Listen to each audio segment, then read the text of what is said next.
Hello everyone and welcome to Xbox On. I'm Charlie, but this guy here really doesn't need any introduction. It is of course head of Xbox, Phil Spencer, who is joining us for a chat today. And he has reminded me that you guys out there need to subscribe to Xbox On if you haven't already. It is the place to go for anything news, gameplay previews, anything. So make sure you hit that subscribe if you haven't already.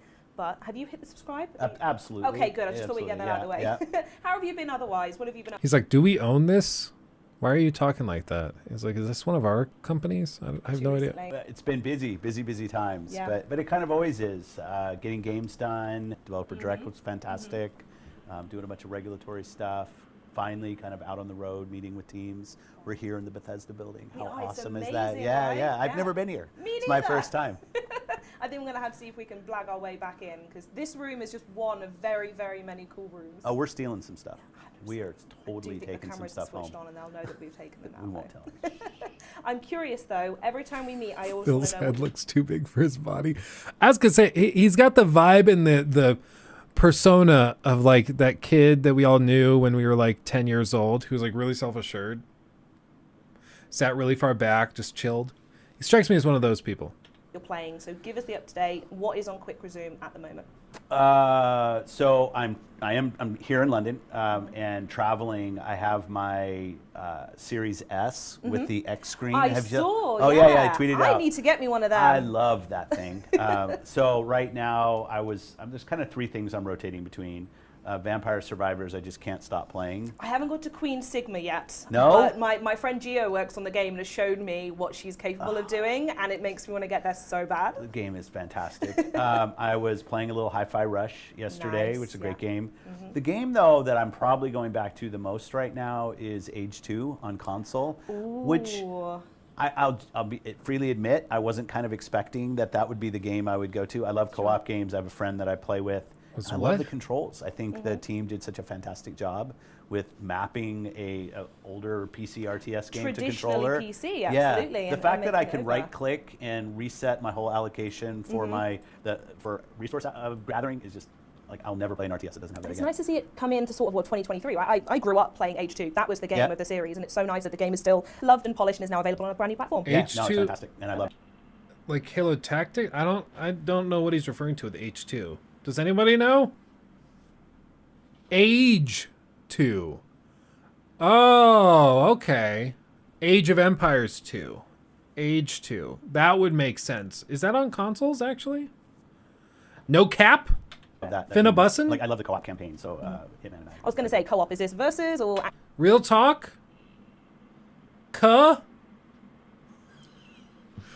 I've just learned I need to use streamer slang and then I'll be popular. So I'm just going to start tossing it out randomly. Hopefully you guys understand. No, I'm not good. So, and like I used to watch Age 2 competitive on PC, and they're doing crazy stuff. Like they're deleting their absurd, troops, like right? the thing, and they're moving so fast I can't even track it. No, I'm very much a plotter. I overbuild everything, but I just enjoy it. It's fun. I'm a turtler. I don't know if you've heard that phrase, where I build a lovely little town, Yeah. fill it with people in an army, and Yeah. then build like 6 walls deep so no one can get to me. Yeah. It's a great tactic. No one's been able to beat me yet. So the last thing I'm playing, because I'm determined with my other group of co-op friends, is Grounded. I just think Oh, Grounded's yeah. so fantastic. We're on the Haze Lab right now, so we're getting close. But because the building got me, like just that game. I know it's been out obviously in preview for a long time, and I still haven't finished. Shame on me. But There's almost too much to do. I get distracted every time I go, and I'm tarting up with making new lanterns. and it's a scary game. It's hardcore. Terrifying. Yeah, The like if you bees play by actually get yourself. me the So I got most. the bee armor. Oh, well, so there you now go. I've got the bee armor. If you get the crossbow, you can take down the bees. You get the crossbow by being able to crush the. Crossbow. Let's just take a moment to appreciate that he's actually chatting about video games. Like, he's actually a gamer. And I one of my frustrations with Jim Ryan has been that I feel like that guy, I get the vibe that he probably has never played games, or if he did, he doesn't play games actively. Like, he is a businessman. He is not a gamer.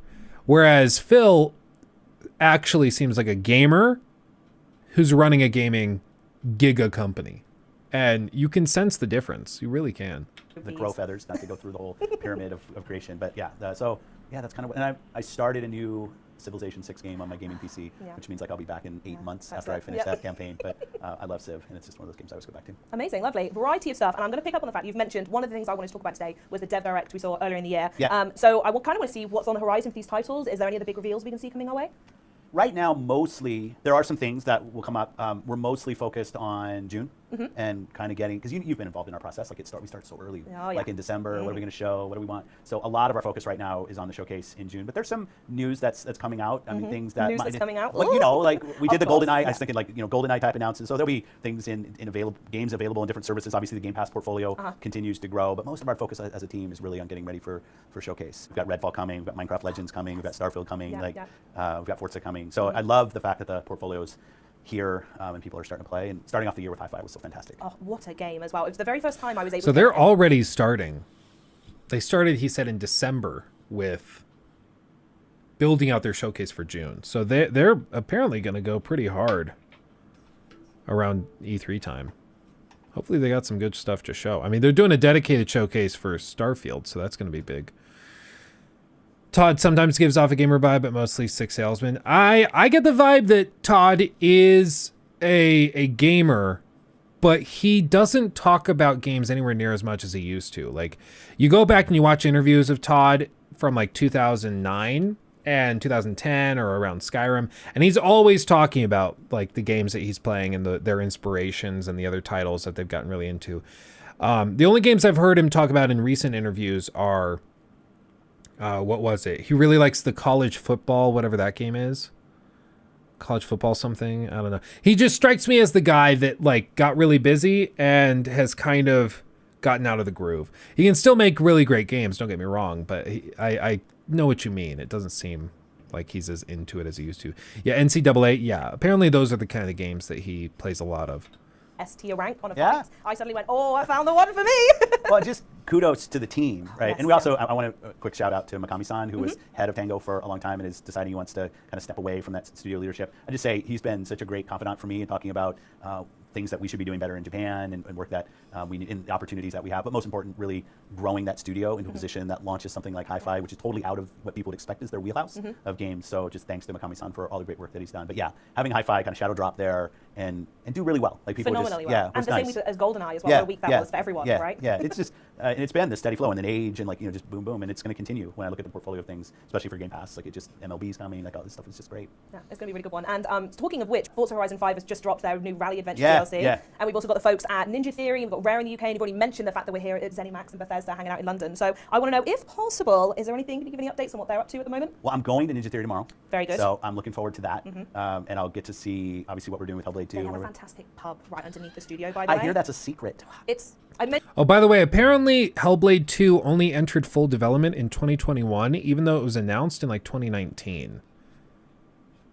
So it's like, it's only been in development for like 2 years, full development, which is a little crazy. Like I just assumed it had been in development, full development the whole time, but no, it's like, it's nowhere near as far as along as I think a lot of people thought it was.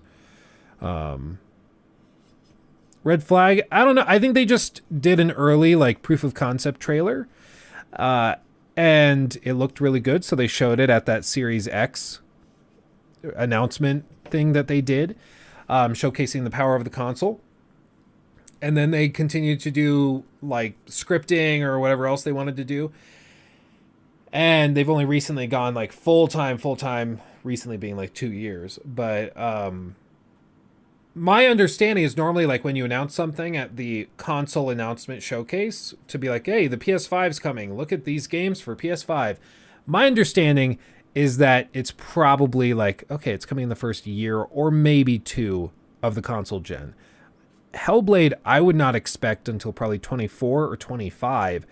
And that, I mean, at that point, you're talking about 4 or 5 years into the generation. That's a long time, you know? A lot of this does fall on COVID. You're right, Ocular Candy, you're right. A lot of it falls on COVID. And a lot of people basically have said, just think of COVID as like the 2 years that just disappeared. Or like 18 months that just didn't count, basically. And so if you think about it that way, then it's less severe, but it still is a good long time. Maybe not now I've said it, but it is a really, really good pub and they do great chips. Yeah, okay. So it's a great studio and you should have a look around, but the pub, make sure you get And again, like because of COVID and everything else, I haven't been there. Like, and I know now, obviously I'm doing a lot more travel again, and I love, last time I was here, I went up to Rare and I met with some of the leadership at Playground, and I did meet with Dom, but he came down to London, so it's great to be able to go up to Cambridge and see the work at Ninja Theory. I want to call out Playground with the Rally. I think if you know the pedigree of that studio and where some of the creative leads come from, their background in Rally is just fantastic. I think I'm a huge Horizon fan. I think they do a great job with open world racing, and I think it's always great when we get a good Rally game on the platform. And the fact that this shows up as kind of a DLC part of Horizon for people, I think is really great. And Rare with Sea of Thieves just continues to build. The thriving of that game, right? Yeah. I mean, you'll see, because we see all the engagement, and it grows, and then it might flatten for a while, and then they do something else. They kind of continue to evolve the formula for single player people and campaign people, and it's just kudos to the team for continuing to build great content. With the 5th anniversary coming up as well, just not slowing down in the slightest. Not at all. And then obviously Everwild's in development there, and Louise and Greg and everybody kind of seeing what's going on there. Yeah. So we do a lot of good work in the studios here. If you just think historically about the role of studios in England and the role they've played in video games, that to Scotland as well, when you think about games that have come from there. And it's just great to be here. What games have come from Scotland? I can't think of any Scottish developers. Am I stupid? Am I missing something? There's got to be some. I don't know. It's like, yeah, and we've got a bunch of great developers. Hellblade is, they're in London. Oh, that's what you mean, Drizzy. Can you make a video on Hellblade? The trailer looks so good. Is it worth playing in 2023? I mean, I did do a critique of it back in the day, the first Hellblade. So if you want to see that, hear my extended thoughts, you can go check that out. I did a critique of it back when it launched. Hellblade 2, I don't think is coming anytime soon. Mr. K, thoughts on BioShock series? Are you excited for Judas? Very excited for Judas. I was hoping that Atomic Heart would be like a spiritual successor, but it's like, again, it's fine. It's good, but it's definitely not the BioShock direct successor that we were hoping for. Which is a bit of a bummer, but what are you going to do? Here, category games. Oh, not games set in Scotland, developed in Scotland. Because, like, Uncharted 4 has a segment in Scotland, and there's stuff like that. But I don't know of any developers in Scotland, you know? I don't know. But, yeah, I'm very, very excited for Judas. I think that stands a much better chance of being really good. But I think that also stands a very good chance of coming out in, like, 5 years. Because Ken Levine takes for freaking ever, because he keeps restarting development whenever he is not happy about something. And get out with the teams and see what they're doing. Fable's coming from the Playground team. Yep. Hellblade 2 as well from the Ninja team. So loads of energy still to come from them as well. Yeah, Fable, funny enough, it was really, I think it's probably fair to say it wasn't my first shipped game when I joined Xbox, but working with Peter on the original Fable, which I was able to do, yeah, I definitely I have my point of view about what that game should be, and watching how the team is evolving it is great. And every time we've shown Hellblade, we've shown some of the visuals a couple of times. The team just sets such a bar for the mocap work that they do, the character work that they do. It's funny you say that, actually. The one time I went to go visit them and I went to that pub, we Yeah. were having the tour and someone came up from where they were filming the mocap, and they were in the full suit with the camera and everything, and I've never seen in person what that experience is, but it really sort of reminded me that a lot of work and a lot of technology goes into this, and you see that final product, and it's just phenomenal. Yeah, and they've really perfected that craft for them. I think they're world class as a studio in creating. I would agree, and I think if anybody can take on Naughty Dog, it's probably them. And I think that's why they're taking their time with Hellblade, because I think Phil's vision is to eventually have their own direct Naughty Dog competitor. They want to have, of course, Activision and Call of Duty and all of that stuff tied in, have their own stuff. They want to have all of this stuff, figured out. So they'd like to be industry leading in these different segments. Reading playable character that's so believable inside and out, kind of emotionally, as well as just kind of seeing the physical movement on screen is great.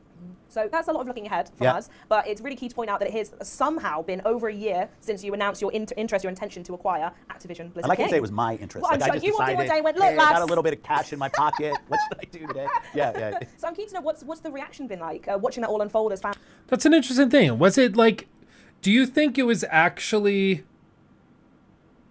like Phil? Do you think it was somebody within their upper management team? Like, do you think it was Satya's idea? I don't know. I mean, I will say one of the reasons people love Satya as a CEO of Microsoft, he's the CEO of Microsoft.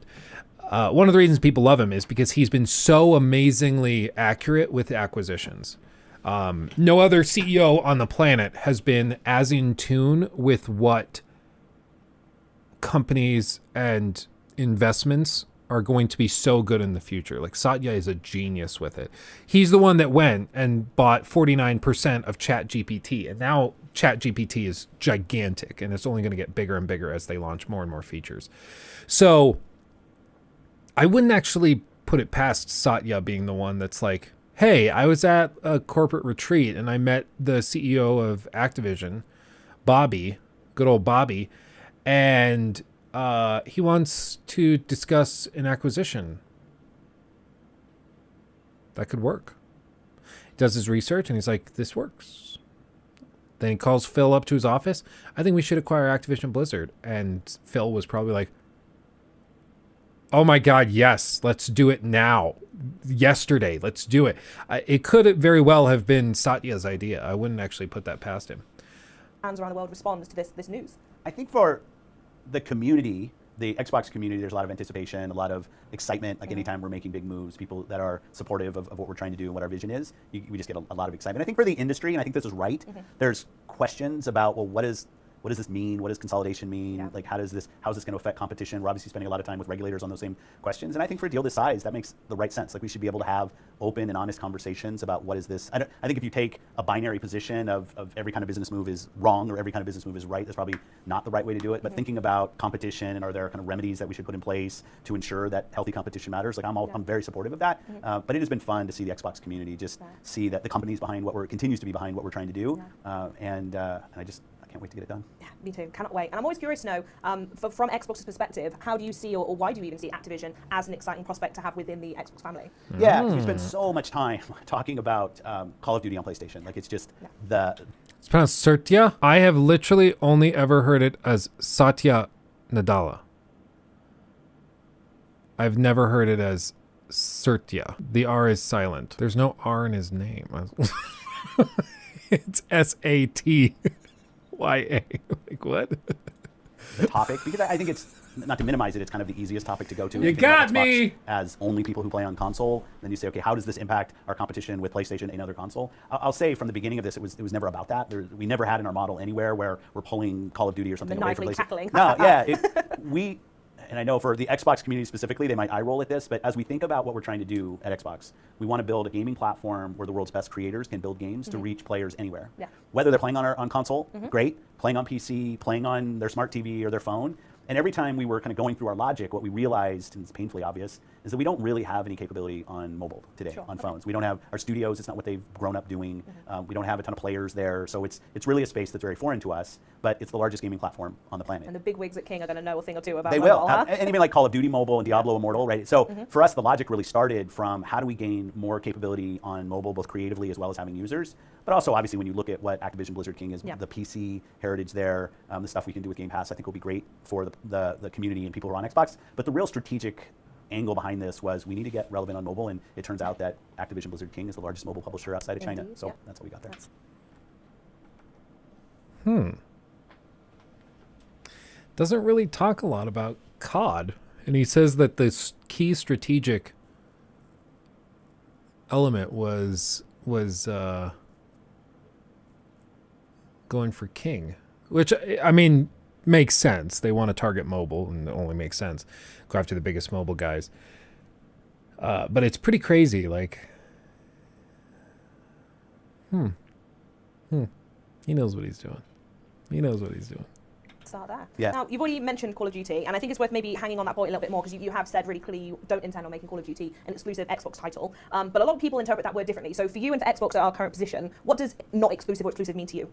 We want to increase the places where people can play Call of Duty. I think a little bit like Minecraft. I think when we acquired Minecraft, our monthly active player base was 20, 30 million. I'm doing this from memory, but I think that's about the size that Minecraft was. And I think it's about maybe 120 million monthly players on Minecraft. And you do that, obviously, first and foremost, by nurturing the creative, make sure the game evolves and the teams have the resources they need to build a great game. Because in the end, it's all about great games. With Call of Duty, I think we've made some specific agreements with Nintendo and with NVIDIA to ensure the game can show up in front of more places. And you obviously don't make the game bigger by taking it away from anybody who's playing today. Yeah. I looked the other day, we have 58 games in our portfolio that are available in the PlayStation Store today. Now, we've acquired a lot of those, like the Doom games and the Fallout games, but even things we're updating, like ESO, Fallout 76. And so we expect to hit a certain level of quality on all of those games, the level of quality that PlayStation players expect. So that's our goal.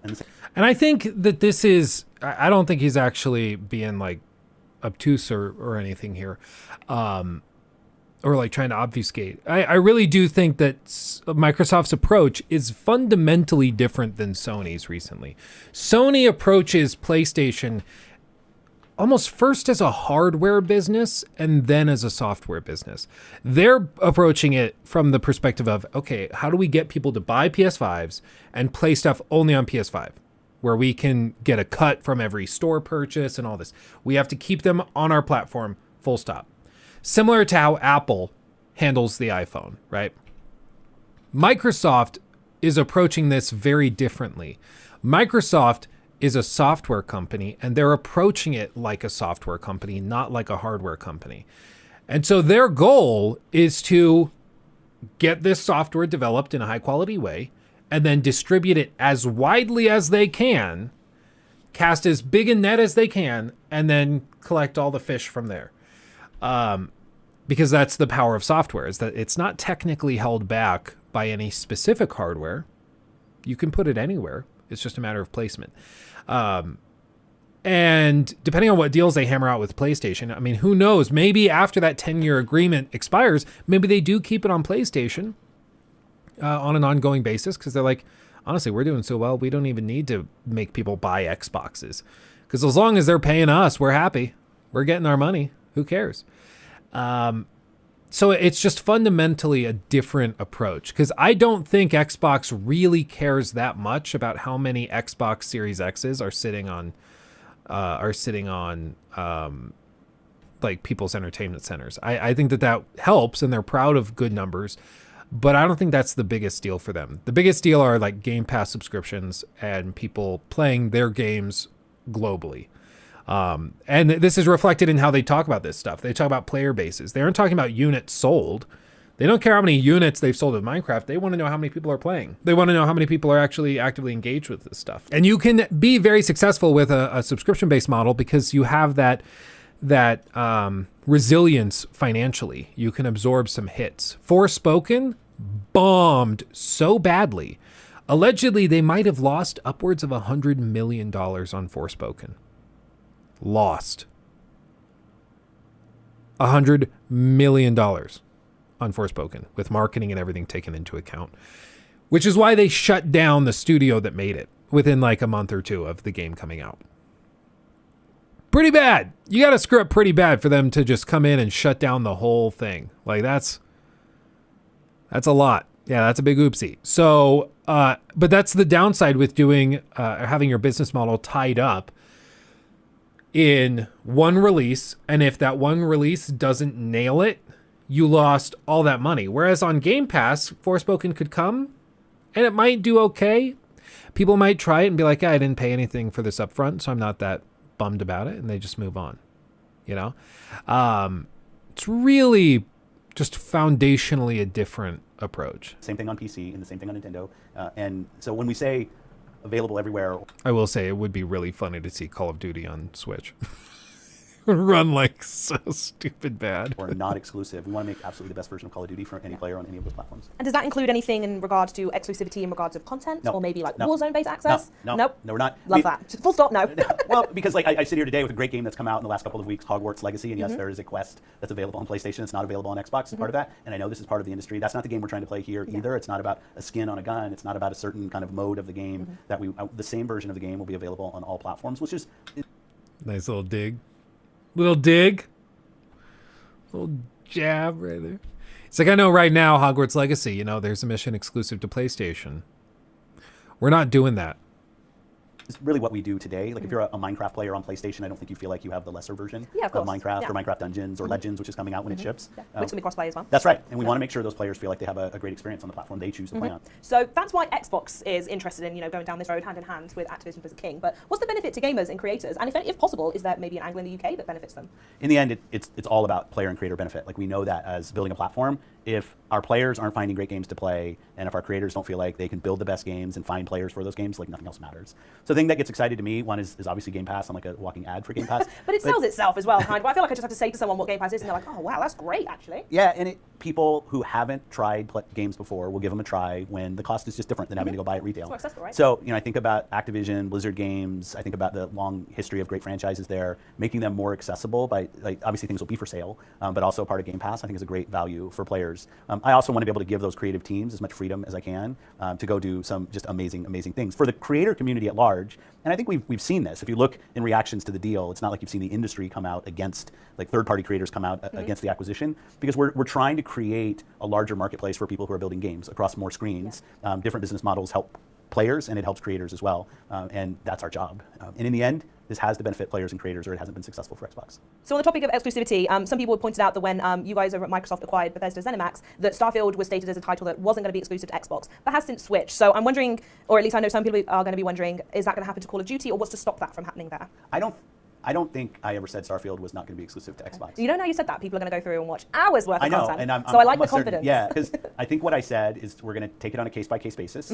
I said we're not going to pull games that are on other platforms, so we'll continue to support the communities of games. And as Elder Scrolls Online has been doing their annual drops and their content drops, those have been on PlayStation, those have been on PC, those have been on Xbox. All the PC for some of those it ships a little bit earlier, but the console versions ship at the same time. We've updated Fallout 76 on all the platforms at the same time. Exclusive titles in the console space is part of the business. All platform holders do it.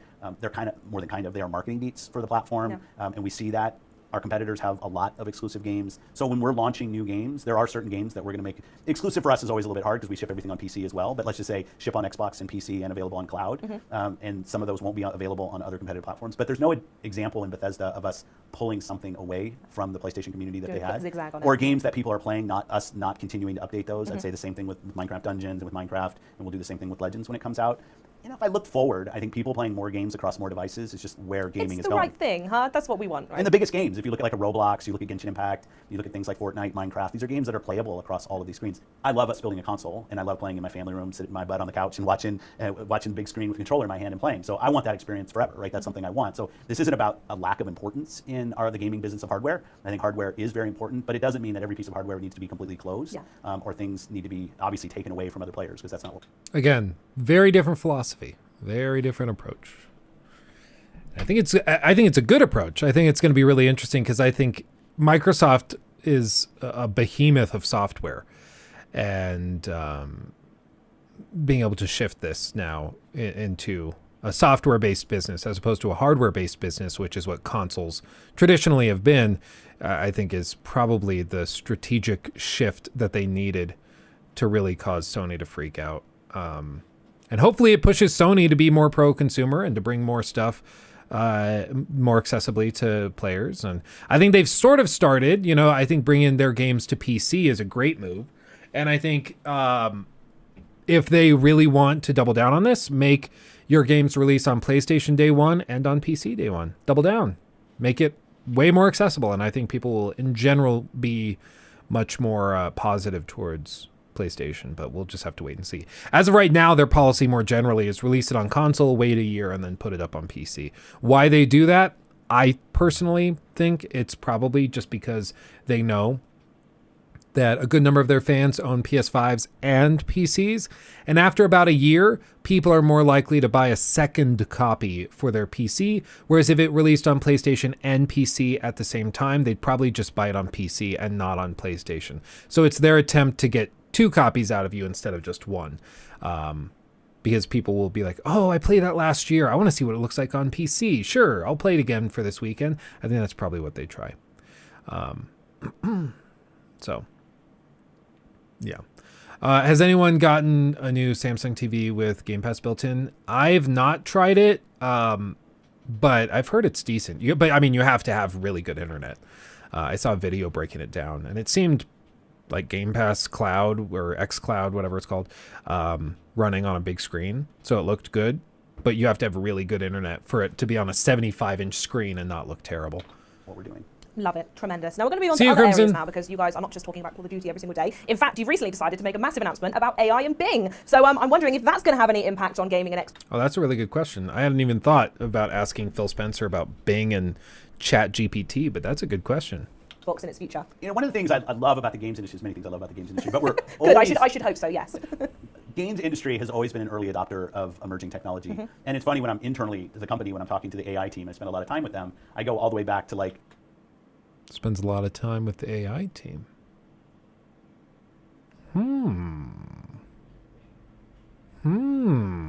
Yeah, the first time I played Pong and there was an opposing computer-controlled battle on the other side, that was AI. Like if you think about the role of AI, not large language model AI like the chatbots, but just in general of the computer or our consoles being able to play games as human with NPCs and or co-op bots or other things that we were playing with. The intersection of AI and gaming has always been there. And now the AI capability on the planet is just getting bigger and bigger with things like the Bing announcement, the work we're doing with OpenAI. Absolutely will play a role in video games. AI always has. And I get excited about some of the work that the team's doing. It gives them more of a canvas. And whether it was simulated physics, whether it was 3D rendering, whether it was great audio technology, what I find is when you give our creators new tools to play with, they then work it. Sometimes it takes a couple years to find the rhythm of how everything fits in, but our creators are now spending a lot of time with our AI engineers and thinking about how this can be an additive, positive force in the games that we're building. Interesting.